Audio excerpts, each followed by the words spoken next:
Hello everyone, welcome to Workstatus. In this video, we are going to understand how does the task type work. For that, you have to come up to the project, select the project that you want to set the project task type, click on this three dot, come to the project settings.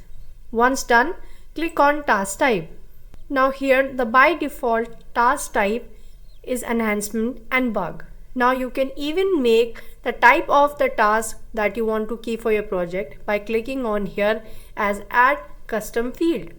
Now whichever task type that you want to create is done by clicking here. You press enter and this is how the task type is made. You can shuffle between the order of this by clicking on this icon and you can just drag it to up and down. Next, you can click on this three dot to have the name as edit. You may even delete it. You can turn off the status to not to have active while creating the task. You can click on this delete and the task type that you created is deleted. These can be viewed while creating the task. So this is all about the task type. Thank you.